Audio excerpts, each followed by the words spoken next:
Kalau kita tengok percanggahan jelas daripada wahyu, contoh Allah sebut wa bada'a khalqal insan min tin summa ja'ala naslahu min sulalah. Sulalah min ma'in mahin tu kan. Ya. Thumma sawwahu. Ya. Lepas tu dalam Allah sebut dia lagi fa innallaha faliqul habbi wan nawa. Maknanya dia pecah kan. Betul. Lepas tu Allah cerita pasal ciptaan manusia. Macam mana tu mustaqar wa mustawda' tu kan. Kita tengok kat situ boleh jelas bercanggah teruk. Betul. Dia banyak sebenarnya. Banyak ayat yang kita boleh bawa yang tidak boleh menerima teori evolusi ni sebenarnya. Okey, banyak.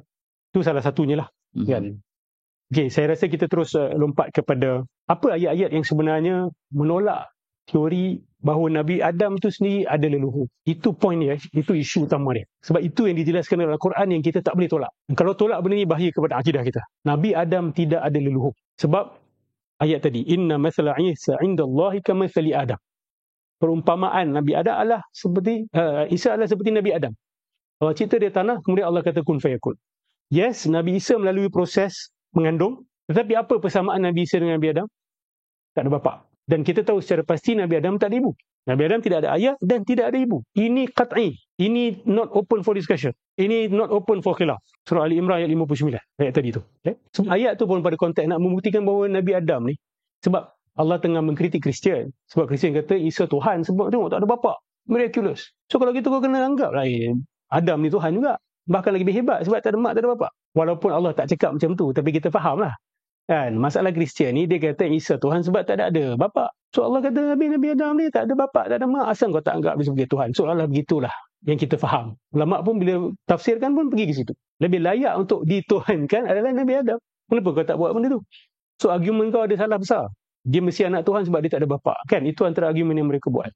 Itu adalah satu dakwaan yang salah. Okey. Ini saya minta mereka-mereka yang menyokong teori evolusi dan beragama Islam, you explain to us how you reconcile with this verse. Kan? Nabi Adam secara qat'i kita tahu tidak ada leluhur. Tidak ada leluhur. You tak boleh kata dia evolve daripada primates yang lain. Kalau kata evolve dari primates yang lain, maksud dia ada leluhur. Kalau dia ada leluhur, ayat tu batal. Bahkan Nabi Isa dah jadi lebih miraculous daripada Nabi Adam. Sebab Nabi Adam evolve daripada mak dan ayah. Nabi Isa tak ada ayah. Sudah jadi terbalik ayat tu. So it poses a serious problem here. Dan kita tak boleh reconcile benda ni saya lihat. Untuk mendakwa bahawa Nabi Adam ada leluhur, Quran kata Nabi Adam tidak ada leluhur. Dan kita pegang ni bahawa ia qat'i.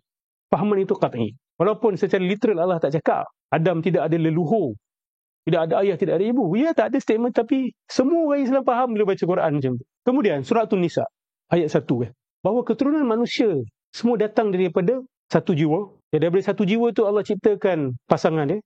Dan daripada kedua inilah dikembangbiakkan. Ya ayuhan nas taqu rabbakumul ladzi khalaqakum min nafsin wahidah. Wahai manusia, bertakwalah kepada Tuhan kamu yang menciptakan daripada satu jiwa. Wa khalaqa minha zawjaha. Dan diciptakan daripada satu jiwa itu pasangannya. Wa batha minhuma. Dan dikembangbiakkan daripada kedua itu rijalan katsiran wa nisaa. Lelaki yang ramai dan perempuan yang ramai. Jelaskan ayat tu. Bayangkan tiba-tiba tak, kita juga memerlukan bantuan selain daripada satu jiwa itu dan pasangannya untuk berkembang biak. Saya tak langsung telah membatalkan ayat ini. Ayat tu jelas nak menunjukkan special ni manusia ni. Bahawa kita datang dari satu jiwa dan pasangannya itu. Wabatha minhuma. Dan dikembangbiakkan daripada dua itu. Tiba-tiba dikembangbiakkan bukan hanya daripada dua itu. Ada lain juga membantu perkembangbiakan itu. It's a problem here. Dia menimbulkan masalah. So, I don't know whether people who are very creative can still find reconciliation. But as far as I'm concerned, I don't see a way to reconcile these two. So, saya ajaklah sahabat-sahabat kita yang berpegang pada teori evolusi ini, buat tadabbur, buat kajian, baca tafsir para ulama, dan fahamkan benda ni ada ijma'. Dan mustahil la tajtami ataupun lan tajtami ummati ala dhalalatin. Nabi kata umat aku mustahil bergabung, bersepakat di atas kesesatan dengan silapan. Yep. Kalau after generation atau breeding antara dua semua? After generation atau breeding antara apa? Sebab kita dah kata tadi, we can classify Neanderthals as sapiens. So maybe Nabi Adam termasuk dalam kategori itu. So dah selesai dah. That means the first sapient being, no matter Homo sapien or Neanderthals or Denisovan, Adam. Dan the first sapient tu dicipta oleh Allah Subhanahu Wa Taala. Dan kemungkinan ialah lepas dia orang ni ada variation sikit antara anak-anak Adam ini. Dan kenapa berlaku variation kita tak tahu. Sebab tu ada pencampuran DNA, ada Denisovan, ada Neanderthal punya DNA dalam badan kita. Sebab itu anak Adam juga. Saya kata, let's say that it's safer and it's better. Dan kita tak perlu tolak pun kewujudan Neanderthal dan Denisovan pun. Tapi masalah kalau kita kata, oh, kita ada DNA Homo erectus juga. Itu masalah. Sebab Homo erectus bukan manusia, binatang. Itu kita tak boleh kata dengan pasti. Kita ada DNA Australopithecus afarensis, the African ape, ada dalam badan. Tak boleh. Kalau kita kata macam tu, seolah-olah dah ada, memang berlaku perkahwinan dengan binatang. Ataupun leluhur kita adalah binatang. So dia tak selari dengan surah Nisa ayat 1. Tak selari dengan surah Ali Imran ayat 59. Saya melihat ini dua dalil yang paling kuat lah. Untuk kita tolak bahawa Nabi Adam ini ada leluhur. Sahabat-sahabat lain mungkin ada dalil-dalil lain yang hadis yang Nabi kata manusia ni kan besar dulu. Lepas tu dia mengecil. Hadis sahih. So dia macam opposite kepada evolution. Nabi Adam 60 hasta. Berapa meter tu? 60 hasta berapa meter? Tak salah saya 20 plus meter. Tinggi. Lepas tu Nabi kata manusia gradually menjadi lebih kecil. So dia macam opposite pula dengan evolusi. So devolution actually took place, not evolution. Kalau ikut hadis Nabi SAW. Ya. Yang hadis 60 hasta kan? Orang cakap di syurga. Saya bawakan hadis tu Okay. Dalam Sahih Bukhari, khalaqallahu Adama ala surati. Allah mencipta Adam in his image. Ini ayat mutasyabihat. Ini hadis mutasyabihat. Ya, jangan ambil secara literal. Tuluhu sittuna zira'an. Tinggi dia adalah 60 hasta. Falamma khalaqahu, lepas Allah cipta Nabi Adam, Allah kata kepada idhab fasallim ala ulaika nafar minal malaikah. Pergi dan beri salam kepada para malaikat itu. Kemudian kamu dengar apa yang mereka balas balik. Kemudian Nabi teruskan, Nabi kata, wa kullu man yadkhulul jannata ala surati Adam. Semua orang yang masuk syurga akan pada image Adam. Falam yazalil khalqu yanqusu ba'du hatta al-an. Dan manusia ataupun makhluk ni berterusan menjadi lebih kecil sehinggalah hari ini, Nabi kata. Maksud dia proses pengecilan tu berlaku dekat dunia. Dia berlaku dekat dunia tu. Hatta al-an ni maksud berlaku dekat dunia dan pengecilan tu sedang berlaku. Masih berlaku. But the question is, where are the fossils of the giants? Mungkin di sana ada fosil-fosil giant yang disembunyikan. Ustaz Nur dah mula berkonspirasi. Kan? Tapi kalau kita ikut hadis Nabi ni, giants. There are giants. Kalau jumpa, macam mana teori evolusi nak jelaskan? Okay? dari situ lagi Ustaz.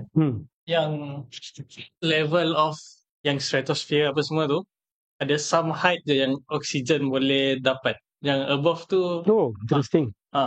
So that's why ada orang saya rasa Dr. Zamir kot yang cakap pasal the height of Adam tu yang 60 hasta tu dekat syurga, dan dekat waktu diturunkan ke dunia tu dia dah menurun sebab shouldn't. Ya, maksud dia penurunan dia tu bukan immediate. Sebab Nabi kata falam yazil khalq yanqus. Proses pengecilan tu sedang berterusan sampai ke hari ini. Nabi kata they are gradually becoming smaller. Dan they are gradually becoming smaller. This is interesting. Cuma I don't know whether there's scientific evidence for this. Tapi kita tahu ada dalam hadis Nabi sallallahu alaihi wasallam dan ini tak bercanggah dengan akal. Tidak bercanggah dengan Al-Quran, ayat-ayat Quran yang lain ataupun hadis-hadis sahih yang lain. Tapi dari segi pembuktian saintifik kita tak pasti lagi. Kalau jumpa fosil giants, manusia paling besar yang jumpa berapa saiz? At least 2 kali ganda saiz normal kita ada kan? Dijumpai kan? Atau 3 kali ganda, wallahu alam, paling besar. Kenapa? Kata kaum tu, siapa kata? yang kata dia Kaum Samud. Kan kita buat kamu dan lari aja rusak lebih buat. Dan dia kata orang ni dia buat rumah kat bukit-bukit. Buat orang punya fizikal besar. Maybe true, maybe not, I'm not sure. Sebab bila kita tengok Petra tu nampak macam boleh dibuat oleh manusia saiz kita juga. So may not necessarily mean that lah. Cuma proses pengecilan tu lebih interesting. Sebab kalau kita nak main game evolution, kita buat terbalik lah. Atur tengkorak tu kan, daripada besar kepada kecil. Cuma dating dia. Dia punya pentarikhan itu macam mana kita nak dapat, ataupun dah jumpa ke belum fosil giant. Manusia paling besar yang dijumpai boleh googlekan sekejap tak? The biggest human fossil ataupun the tallest human, 7 kaki subhanallah. 7 kaki, that means 3 kali ganda kita lah. Astagfirullahaladzim, sorry. Orang 7 kaki masih ada. Is that the tallest? Betul ke? Sekarang yang paling besar 7 kaki yang hidup lagi. Fosil yang paling besar 7 kaki 8 kaki. Maybe dia adapting, dia become smaller lah kan. Dia become smaller. I don't know. Boleh saja jadi ada evidence yang suppressed. Sebab kita tahu teori evolution dia ada lobby against it. pernah masuk keratan-keratan akhbar yang kata diorang jumpa giants, tapi lepas tu senyap. Diorang jumpa giants, lepas tu senyap. Tak masuk dalam textbook dan sebagainya. Sebab kalau ikut hadis ni, saya bukan duk spekulate merepek-repek, ni ada. Nabi ada sebut benda ni. Kalau Nabi hanya berhenti 60 hasta, mungkin kita kata kat syurga saja. Tapi kat sini Nabi kata proses gradual getting smaller. Masih lagi. Zaman Nabi tu masih lagi dalam proses menjadi lebih kecil. Ini saya ajak poin perbahasan. Saya bukan nak kata, oh they are totally wrong, we are totally right. Kita nak ajak poin perbahasan. Saya harap dalam session ni saya tidak menghina, saya tidak mengutuk, saya tidak memfitnah. Saya tidak kata apa yang mereka tidak kata. Kalau saya ada kata sampaikan benda salah, just respond. Just respond. Saya nak mempercambahkan kita punya perbahasan.